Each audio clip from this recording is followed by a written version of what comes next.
Hello bachcho, let's read the question. The question is evolution does not follow a straight path. There have been stages in evolution with each stage having a variety of descendants. Every descendant has again given rise to variety of lineages. A lot of descendants and their ancestors have eliminated. It will depend upon the natural selection and environment. Further, even seemingly close relatives of modern day organism are actually distant cousin.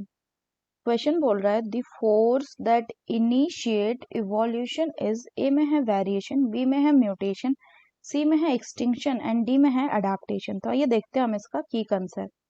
तो बच्चों अगर हम बात करें इसके की concept की, इसका की कंसेप्ट हो जाएगा इवोल्यूशन।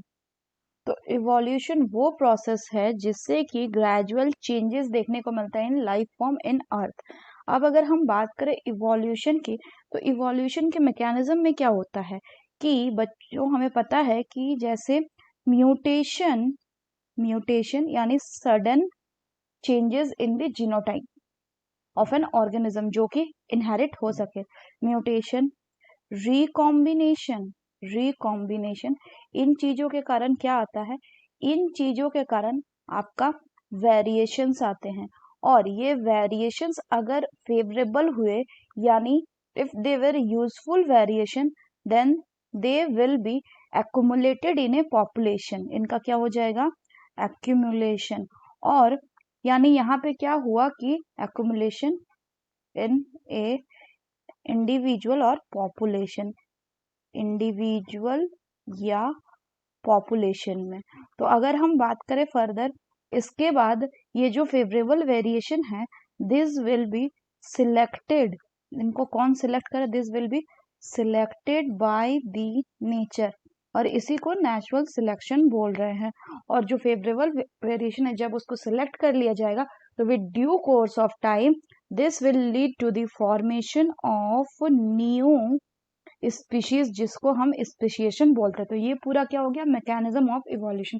अब यहाँ पे इवोल्यूशन करने के लिए क्या जरूरी है, इवोल्यूशन करने के लिए सबसे इंपॉर्टेंट फैक्टर जो है वो है वेरिएशन।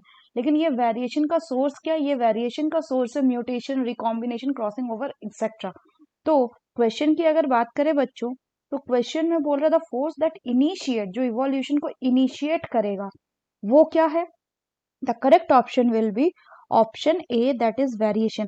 अगर हम बात करें कि म्यूटेशन क्यों नहीं होगा, क्योंकि म्यूटेशन वेरिएशन का कारण है, लेकिन वेरिएशन का कारण क्या सिर्फ म्यूटेशन है, नहीं, वेरिएशंस के कारण क्या है, वेरिएशन के कारण आपका रिकॉम्बिनेशन भी हो सकता है, क्रॉसिंग ओवर भी हो सकता है। और म्यूटेशन जो है जरूरी नहीं है कि वो सिर्फ जर्म सेल में ही हो, म्यूटेशन सोमैटिक सेल में भी हो सकता है, लेकिन सोमैटिक सेल में होने वाले म्यूटेशंस जो हैं वो वेरिएशन कॉज नहीं करते।